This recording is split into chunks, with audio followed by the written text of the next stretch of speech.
Hola, hola a todas y todos.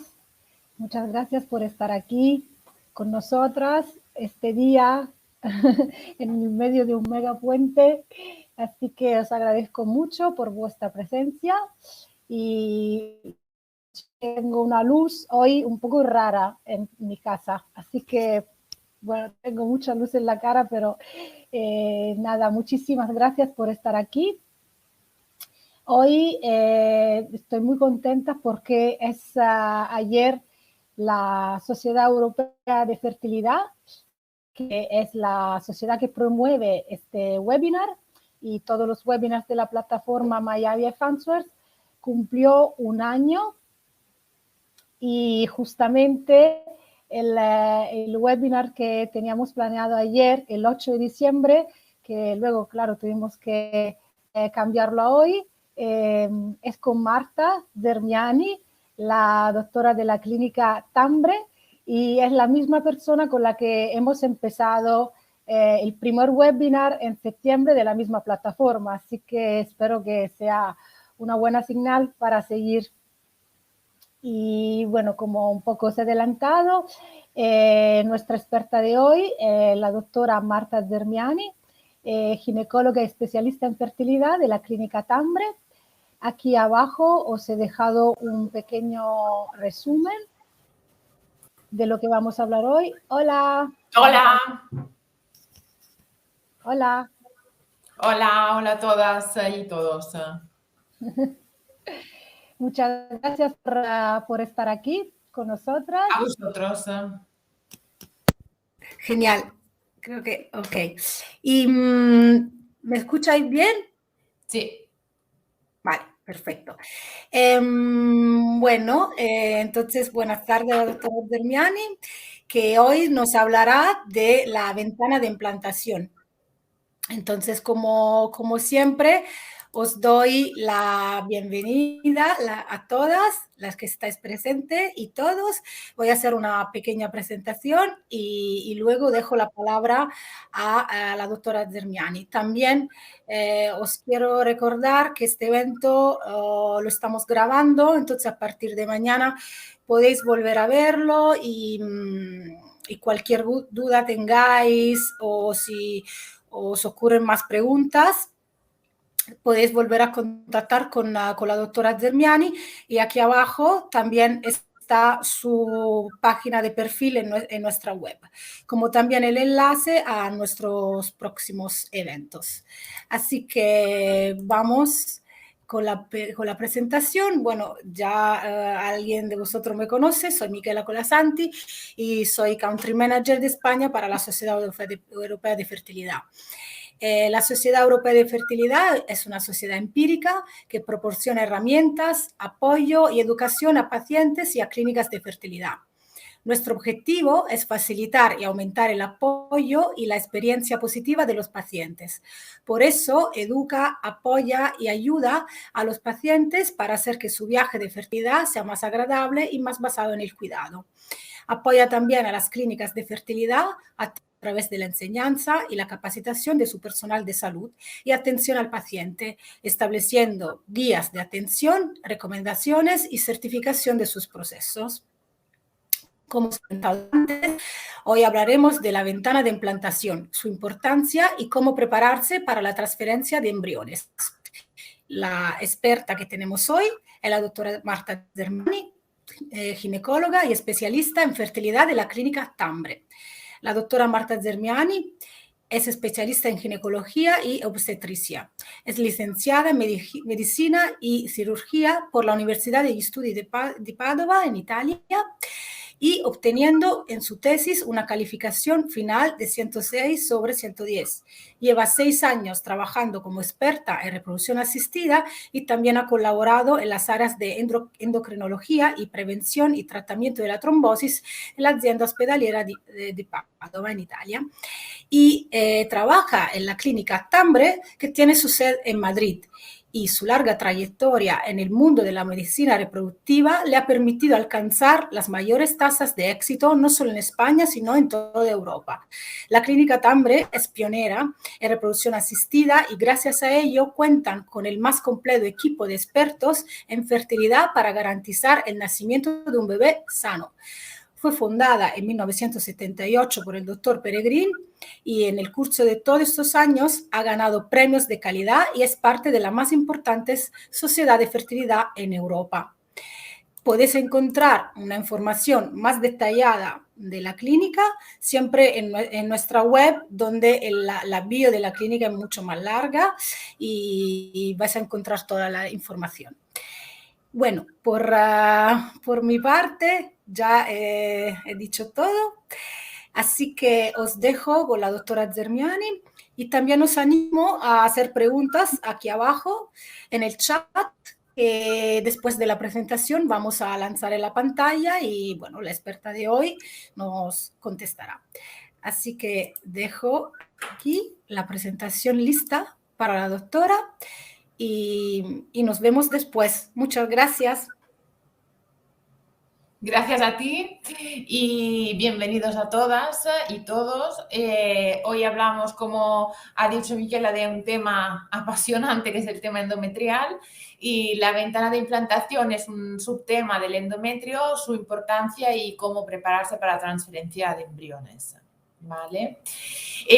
La charla se divide más o menos un poco en lo que es la fisiología y la relación con la edad de la mujer, el ciclo menstrual y la fertilización e implantación natural, para luego entender lo que intentamos hacer en los tratamientos de reproducción asistida, cómo identificar tu ventana de implantación en lo que es un ciclo natural, un ciclo espontáneo, el papel del endometrio en todos los tratamientos, la preparación endometrial, la receptividad endometrial y un poco de conclusiones. Para entender bien el endometrio hay que entender bien el ciclo menstrual, y para entender el ciclo menstrual hay que entender un poco la fisiología de la mujer. Nosotras al nacer ya venimos con una cantidad de ovocitos, de óvulos determinado, que será la cantidad que vamos a gastar durante nuestra vida, y que son alrededor de 2 millones. A diferencia de los hombres, no creamos gametos nuevos, venimos ya con esta cantidad y es la cantidad que tenemos para toda la vida. Y solamente llegamos a la pubertad, o sea, a nuestra edad fértil, con una cantidad aún menor, porque casi 11.000 mueren antes de la pubertad. Cuando llega la pubertad, alrededor la edad normal es entre 10 y 16 años, se reactiva todo el eje de gonadotrofinas y empieza a verse todos los cambios de la pubertad, el crecimiento óseo, la aparición de los caracteres sexuales secundarios, hasta llegar a la menarquia, que es la primera menstruación. Y con esto empezamos a gastar lo que son los óvulos que nos quedan, ¿no? Que son unos 300, 400.000. Y a partir de ahí, aproximadamente, se perderán 1.000 óvulos cada mes. Este fenómeno no depende de de otras cosas, o sea, no podemos influir en este fenómeno con píldora, no cambia con los embarazos, con suplementos nutricionales, con la salud o el estilo de vida, porque esto puede afectar más la calidad, y con la estimulación ovárica. Este es algo que cada mes pasa a pesar de todas estas cosas. Que también una pregunta muy típica es si con la píldora dejamos de gastar óvulos, o si durante la estimulación ovárica gastamos más de lo que tocaría. Pues no, cada mes gastamos esa cantidad, independientemente de lo que luego lleguen a ovular o no. Cuando la mujer luego se queda sin reserva ovárica, ha gastado todos sus óvulos, los ovarios dejan de producir estrógenos y entra en lo que es la menopausia.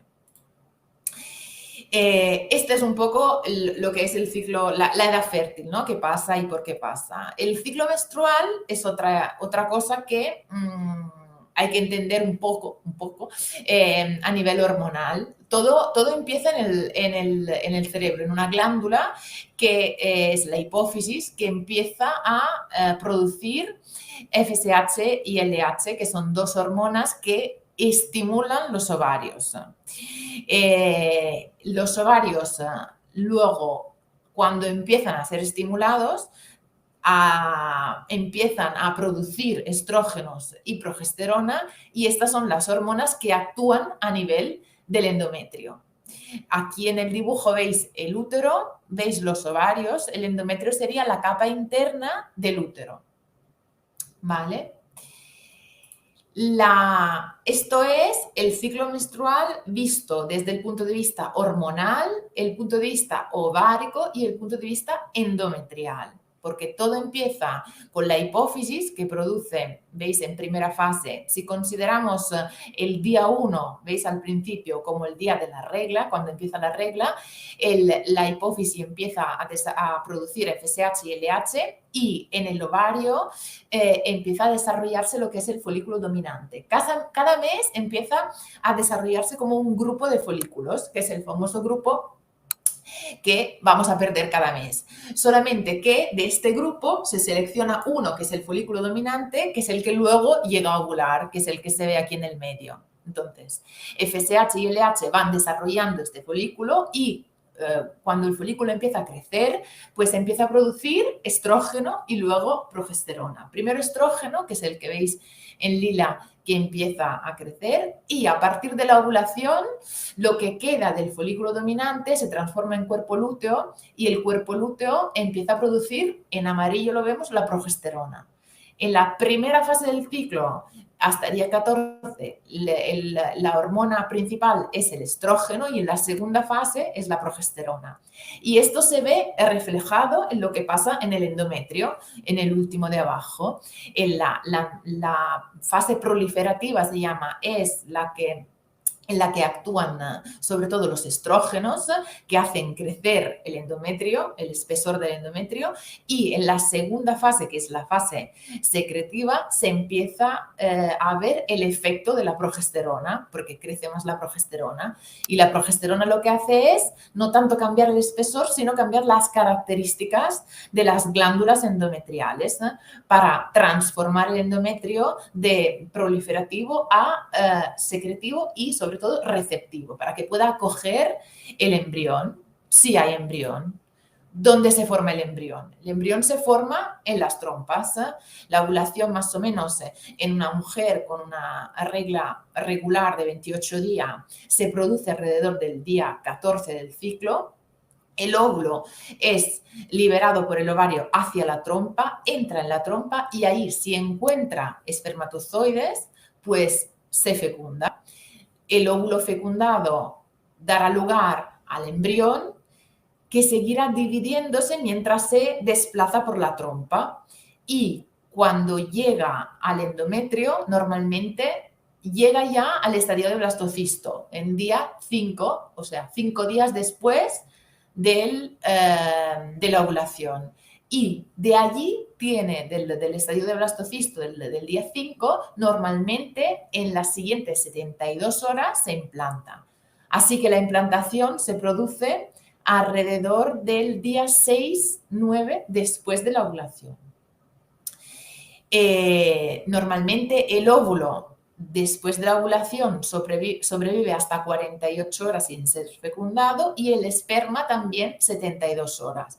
Esto amplía un poco más la posibilidad de que se encuentren. Y para que una mujer pueda más o menos identificar cuándo es que pasa todo esto en su ciclo, tiene que calcular los días, básicamente. Sobre todo si tiene ciclos más o menos regulares. Para las mujeres que tienen ciclos irregulares es más complicado hacer cuentas, porque cada mes varía mucho. Pero normalmente, si el día 1 es cuando viene la regla, hay que contar la duración media de los ciclos, que los ciclos normales pueden durar entre 25 y 35 días, Y la ovulación normalmente siempre se produce 14 días antes de la regla, o sea, hay que hacerlo a posteriori el cálculo. Si una persona tiene más o menos los ciclos de 35 días, pues tiene que saber que más o menos la ovulación es en día 21. Si al revés los tiene de 25, más o menos la ovulación es siempre en día 11. Por eso se calcula que si la ovulación es en día 11, por ejemplo, 2 o 3 días antes y 2 días después, es cuando hay más posibilidades de quedarse embarazada y son los días más indicados para mantener relaciones sexuales. No todos los días, porque luego baja la calidad seminal. Lo ideal sería cada 48 horas. Nosotros normalmente los ginecólogos lo recomendamos cada 48 horas en ese lapso de tiempo, ¿no? Que son 5 días más o menos alrededor del día de la ovulación. Y otra forma también de saber más o menos cómo identificar lo que es la ovulación y luego la ventana de implantación son los síntomas, porque muchas mujeres durante la fase de la ovulación notan dolor abdominal, aumento del flujo vaginal, aumento de la temperatura, molestias en el pecho, todos unos cambios que reconocen ya ser del periodo ovulatorio. Y entonces es importante también dejarse guiar por todos estos síntomas. En todo esto, el endometrio, ¿por qué es importante? Porque es el sitio donde se tiene que implantar el embrión y luego desarrollar el feto. Y como hemos visto en el esquema, en la tabla inicial, sufre cambios, sobre todo debido a las hormonas. Los estrógenos son los que hacen que el revestimiento del endometrio se engrose para prepararse para un posible embarazo, y la progesterona es la que cambia las características de las glándulas y lo transforma en un endometrio receptivo. ¿Por qué es tan importante los tratamientos de fertilidad? Porque claramente influye en la tasa de embarazo, porque es como parte de la ecuación para quedarse embarazada. Tenemos que tener un buen embrión y un buen endometrio. Se necesita un buen grosor, un aspecto trilaminar, es cuando por eco vemos como 3 líneas, y es importante en todos los tratamientos de reproducción asistida, sobre todo en los ciclos de fecundación in vitro, en los ciclos de preparación endometrial para transferencia de embriones congelados, que se puede preparar en ciclo natural o con medicación, con estradiol y progesterona, y también se puede mejorar la preparación endometrial con otros fármacos, como por ejemplo la aspirina, el sildenafil. Son todas medicaciones que sirven para aumentar la vascularización del endometrio e intentar que crezca mejor. La preparación endometrial es parte de todos los tratamientos de reproducción asistida, dejando a un lado lo que es la inseminación, porque la inseminación es muy parecida a lo que es un ciclo natural, lo que hemos dicho, ¿no? Para explicar un poco la fisiología del ciclo. En cambio, en los tratamientos de fecundación in vitro, el embrión no se fecunda en las trompas, se fecunda en el laboratorio. Entonces tenemos que reproducir lo que pasa normalmente, fisiológicamente, en el endometrio cuando llega el embrión de la trompa, pues nosotros lo tenemos que reproducir cuando llega el embrión desde el laboratorio, ¿no? Básicamente, cuando hacemos una FIV y transferimos en fresco, se suele transferir el embrión entre 3 o 5 días después de la punción. Ahora casi se ha dejado de transferir en día 3, es mucho más frecuente transferir en día 5. Y esto pasa cuando las pacientes tienen un endometrio óptimo durante la estimulación y los niveles de estrógenos y de progesterona en sangre son correctos. Básicamente, tras la punción ovárica, los ovarios producen de manera natural la progesterona necesaria para los cambios endometriales, porque se forman esos famosos cuerpos lúteos que hemos visto en la diapo inicial, pero de todas formas nosotros solemos añadir progesterona vaginal para garantizar el mantenimiento de un buen nivel de progesterona en todo momento durante el tratamiento. Y esto es como hacemos una transferencia en fresco.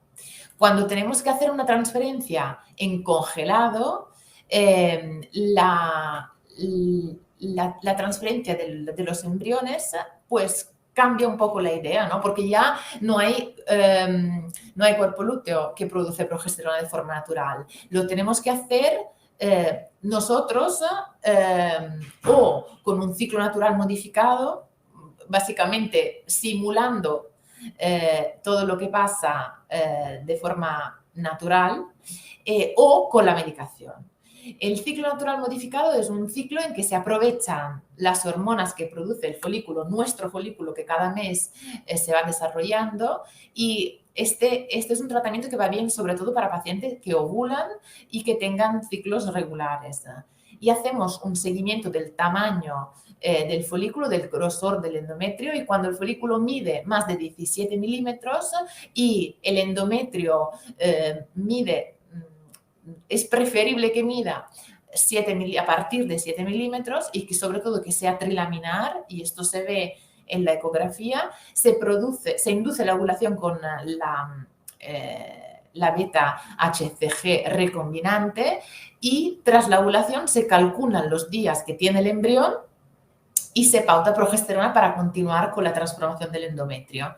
Normalmente, como solemos transferir embriones en día 5, añadimos 5 días de progesterona. Esto es un ciclo natural. Modificado se dice porque tenemos que descargarnos o provocar nosotros la ovulación para poder sincronizar el endometrio. Cuando hacemos la preparación endometrial con terapia hormonal, lo que solemos hacer es simular un ciclo ovárico para preparar el endometrio con hormonas exógenas. Desde los primeros días de regla, normalmente el segundo día, empezamos un tratamiento con valerato de estradiol oral o transdérmico o vaginal, pero sobre todo oral, y a los 10-12 días se valora el grosor del endometrio, se ve si el espesor y las características del endometrio están bien. Siempre es normalmente 7 milímetros trilaminar, y si está bien, se añaden los días de progesteronas dependiendo de los días de desarrollo del embrión, que suelen ser 5 días. En ciclo, otra opción es un ciclo estimulado, que es básicamente estimular un folículo ovárico con medicación y siempre de provocar la ovulación de forma artificial y luego añadir la progesterona. Es importante, se ha visto que es muy importante medir la progesterona en todos estos casos, sobre todo no tanto cuando hacemos un ciclo natural o cuando hacemos una FIV con transfer en fresco, porque ahí sí que hay un cuerpo lúteo que produce progesterona, sino cuando lo hacemos totalmente con medicación, cuando lo hacemos artificial, cuando somos nosotros que damos estrógenos y progesterona. Porque el soporte de fase lútea es cada vez algo que cambia mucho la tasa de embarazo. Hasta hace poco no se daba importancia al valor de la progesterona, porque se pensaba que la que se medía en sangre no era capaz de como reflejar lo que estaba haciendo la progesterona en el endometrio. Pero han salido varios estudios que han demostrado que es importante medir la progesterona en sangre el día antes o el mismo día de la transferencia embrionaria, cuando hacemos preparación con la medicación. Por eso ahora es muy importante tener este umbral que es normal. En la mayoría de las clínicas utilizamos 10, los estudios hablan de entre 9 y 10 nanogramos mililitros, y es el umbral que necesitamos para ver si la progesterona en sangre está bien o si tenemos que añadir otros tratamientos de progesterona, que suele ser la progesterona transdérmica, para aumentar el nivel de progesterona y llegar al nivel de 10, que es el recomendado para la transferencia. Porque se ha visto que si no se llega a ese nivel hay menos tasa de embarazo. En todo esto, ¿cómo entra todo el tema de la receptividad endometrial? En principio, todo endometrio es receptivo cuando entra en juego, ¿no?, la progesterona y se transforma. Pero se ha visto que no es tan sencillo, porque no es solamente un tema de concentración de progesterona, sino también de tiempo de exposición. O sea, los días en que empezamos el tratamiento con la progesterona influyen en los cambios genéticos que tienen que pasar a nivel endometrial para que el endometrio pase de ser un endometrio proliferativo a un endometrio receptivo. Y esto antes se pensaba que era como estandarizado, ¿no? Un embrión en día 5, pues 5 días de progesterona. Y se ha visto que no es tan sencillo porque han empezado a difundirse más los test genéticos y se ha ido analizando la famosa ventana de implantación. Básicamente, la ventana de implantación es el periodo concreto en el que existen las mejores condiciones para que implante el embrión, para que el endometrio sea receptivo. Y este periodo es corto. Antes se pensaba que era como que podía variar más, mientras ahora cada vez más vemos que la ventana de implantación, sobre todo en algunas mujeres, es corta. Y si no se transfiere el embrión en ese momento, pues el embrión no se implanta. Por eso se han desarrollado unos test, unas pruebas para medir la ventana de implantación, que es el famoso test ERA. El test ERA es un test que sirve para valorar esta ventana de implantación. Básicamente analiza casi 200 genes implicados en la implantación y en una muestra de biopsia endometrial. Básicamente se hace una preparación endometrial igual, similar a la que se haría si fuésemos a transferir el embrión. Solamente que en lugar de transferir, o sea, por ejemplo, en ciclo natural, si lo hemos decidido hacer en ciclo natural, con medicación, con estrógenos y luego con progesterona, igualito con las ecografías, midiendo los niveles hormonales, solamente que en lugar de hacer la transferencia, se hace una biopsia. Se aspiran células con el mismo catéter de la transferencia, pues se aspiran células y se envían al laboratorio de genética a analizar. El laboratorio recibe estas muestras y mira estos 248 genes implicados en la implantación y ve si se han activado o no en ese momento. Básicamente se ha visto que algunas pacientes pueden tener una expresión genética diferente que puede afectar la ventana de implantación y la receptividad endometrial, y en lugar de necesitar 5 días de progesterona, pues ese endometrio necesita 6 días o necesita 4 días y medio. Y esto sirve para personalizar más la transferencia del embrión y no dar solamente los 5 días si es un blastocisto o los 3 días si es un embrión en día 3 estandarizados, sino ver ese endometrio en concreto que necesita para activarse. Y este es el ERA test y ahora se ha ampliado el perfil y como solemos pedir estos test para pacientes en que hemos hecho una o varias transferencias de buenos embriones y no han implantado, pues al lado, con la misma prueba, lo que hacemos es detectar la presencia de infecciones, que sería el test ALICE, y valorar, estudiar la microbiota, las bacterias buenas del endometrio, que es el test EMMA.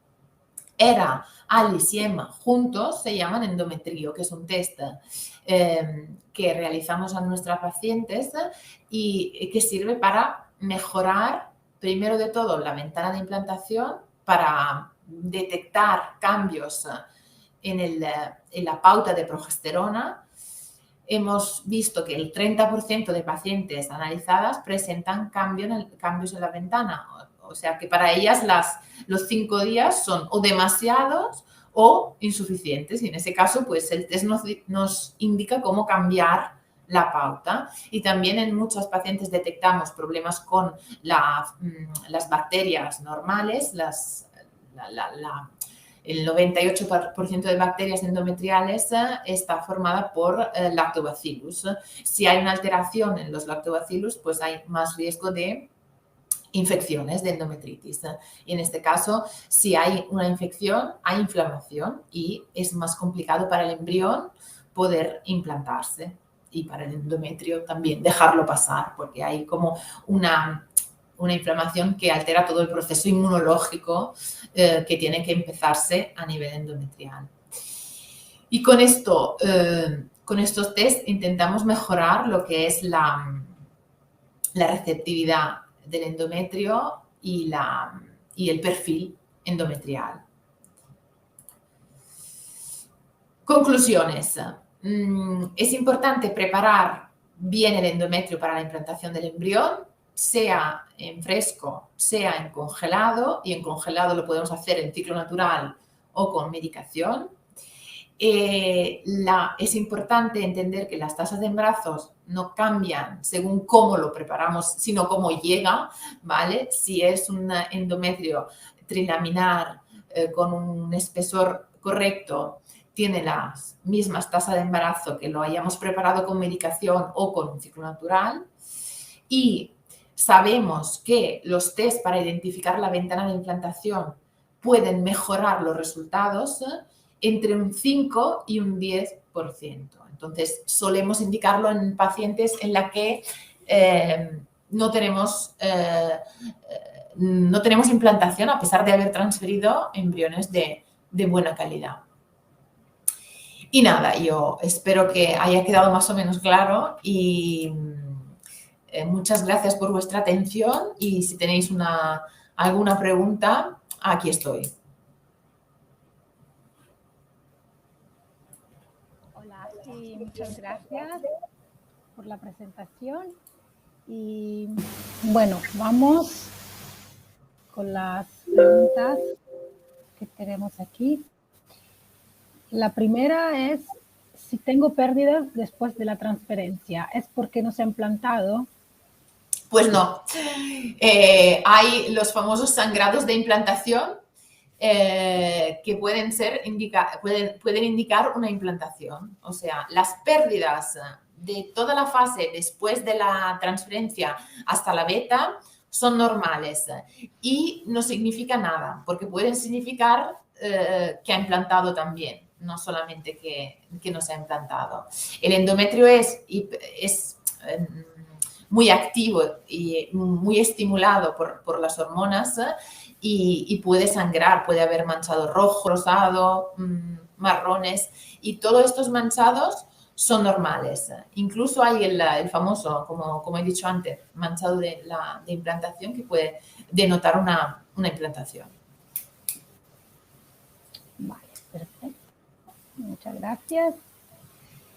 ¿La heparina puede tener efecto en la implantación?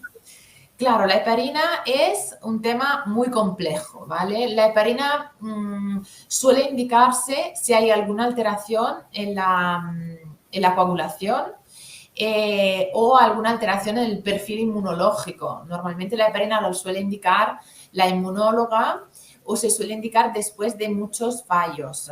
¿Qué pasa con la heparina? Que normalmente lo que tiene que pasar para que el embrión entre en el endometrio es, uno, que el endometrio lo deje pasar, o sea, que todo el sistema inmunológico, la respuesta inmunológica sea correcta, no sea ni hiperactivada ni hipoactivada, y luego hay todos unos cambios a nivel vascular. Y estos cambios son, ¿no?, de formación de vasos sanguíneos alrededor del embrión. Si hay algún defecto de la coagulación diagnosticado, ¿no? Porque ahí entramos en el problema que no sabemos muchas cosas, entonces logramos diagnosticar muchos defectos, pero no todos. Entonces, en algunos estudios se ha visto que la heparina, a pesar de no tener defectos en la coagulación diagnosticado, aumenta, o sea, disminuyen los riesgos de trombos o de trombofilia o de hipercoagulabilidad, como lo queremos llamar, y aumenta la tasa de implantación y puede mejorar los resultados. Bueno, Muchas gracias, muy claro. Y seguimos. ¿Cuándo puedo volver a hacer otro intento tras un fallo de implantación? A ver, aquí hay que distinguir lo que es un ciclo, una FI, porque normalmente cuando hacemos una FI con una estimulación y transferimos y no hay embarazo, ahí normalmente le recomendamos ver si todo está bien a nivel ovárico también, ¿no? Si no ha quedado muchos restos de la punción, que no haya líquido libre, que todo esté bien. Pero si no ha habido estimulación y los ovarios están bien y es solamente ha sido solo una preparación endometrial, normalmente no hay ninguna contraindicación para empezar enseguida. O sea, con la regla que viene después de dejar la medicación, después de la beta negativa, ahí ya se puede empezar tranquilamente a preparar otra vez el endometrio, porque el endometrio ya se ha cambiado del todo, ya se ha descamado todo con la regla, así que se puede empezar directamente con la regla tras dejar la medicación. Perfecto, muchas gracias. Cada mujer tiene su protocolo específico para que se implante bien el embrión. ¿De qué depende? El protocolo puede variar, como hemos dicho, en función de la prueba esta del ERA, ¿vale? Esto normalmente cambia los días de la progesterona, si hace falta, porque en algunos test vemos que para ese endometrio en concreto va bien el protocolo normal. El protocolo normal suele depender del embrión. Si es un blastocisto, son 5 días de progesterona. Si el ERA nos dice, el test de receptividad endometrial nos dice que para ese endometrio es mejor dar 4 días y medio o 6 días, pues cambiamos el protocolo. Perfecto, gracias. En mi primer tratamiento no me dieron la progesterona el día de la transfer. ¿Pudo influir en el resultado negativo? Muchas gracias. Pues se ha visto que sí, en el sentido que tener en los estudios que han salido recientemente, se ha demostrado que si el día de la transferencia la progesterona plasmática es inferior, el corte de la mayoría de los estudios es 9,6, nosotros mantenemos 10, pero normalmente los primeros estudios hablaban de 9,6. Si la progesterona es inferior a este umbral, la tasa de beta negativa aumenta. No sé si ha podido influir en el tuyo, ¿sabes? Porque igual tu progesterona estaba perfecta, pero el hecho de no medirlo, pues no sabemos exactamente si la progesterona estaba bien o no. Vale, muchas gracias. Seguimos. Soy menopáusica. ¿Qué puedo hacer para que se implante bien mi embrión? No tiene nada que ver la menopausia con la preparación endometrial. No, se puede sustituir perfectamente todas las hormonas nuestras, ¿no?, que producimos con la ovulación con la medicación. De hecho, no cambian los resultados. Si el endometrio se prepara bien con la medicación, no hay ninguna disminución de la tasa de éxito en menopausia o no menopausia. De hecho, cuando preparamos el endometrio en pacientes no menopáusicas, lo que hacemos alguna vez para evitar problemas con los niveles hormonales es inducir una menopausia corta, de un mes, con la medicación para poder preparar tranquilamente el endometrio sin influencias de las hormonas nuestras producidas por la hipófisis, por los ovarios. Así que no cambia absolutamente nada. Perfecto, gracias. La próxima. El test de receptividad endometrial, ¿lo hacen ya todas las clínicas? Yo creo que sí ya. Es un test que se ha vuelto ya muy, es bastante aceptado y se suele hacer en todos lados. Vale, perfecto. Vemos esta, nos ha llegado también.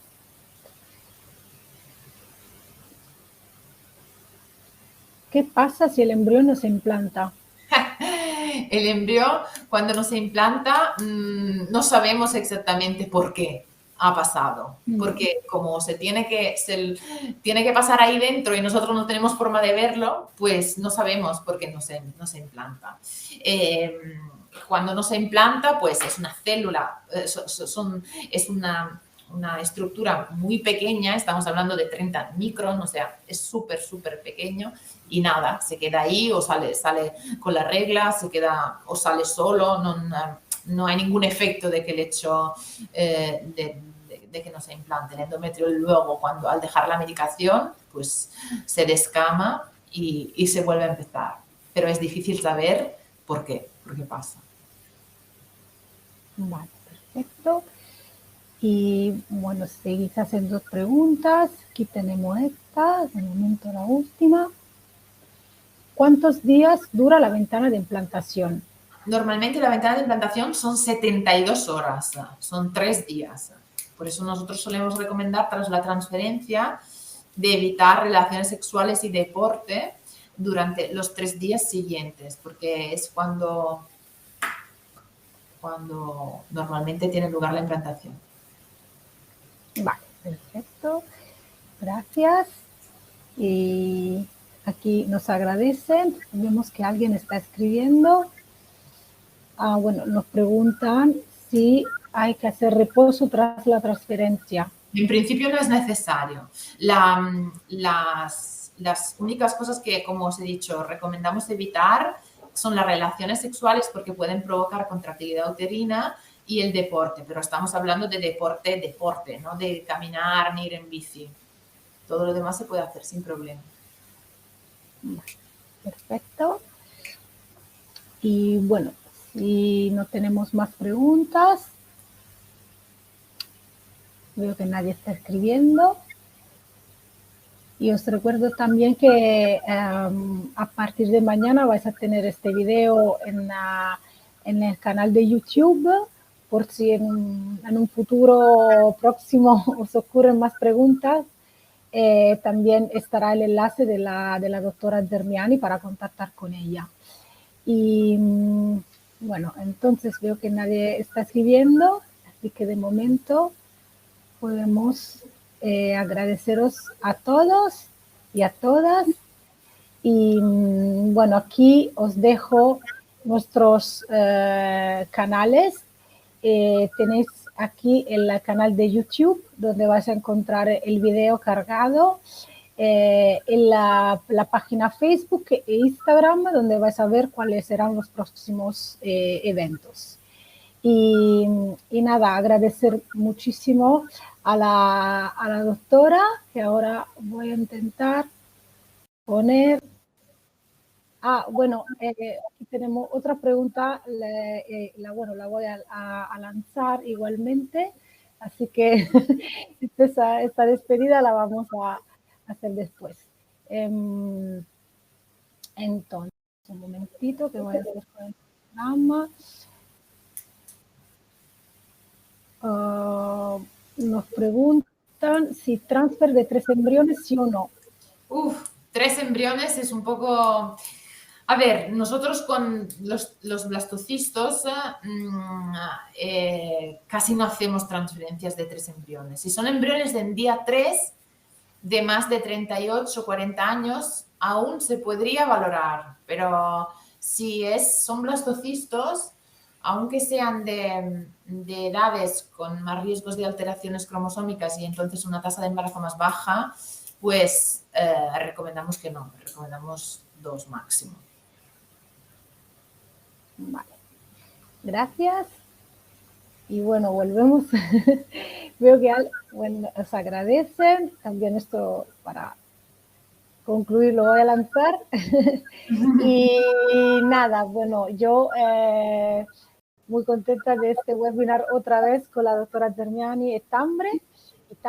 Y bueno, como os he dicho antes, podéis volver a contactar con ella y encontrar toda la información en la página web de myivfanswers.es. Y bueno, muchas gracias a Tambre y muchas gracias a la doctora Marta Dermiani por la presentación y por las respuestas siempre muy, muy específicas y claras. Gracias a vosotros. Que tengáis todos y todas una buena noche. Muchas gracias. Gracias, hasta luego, adiós. Hasta luego, adiós.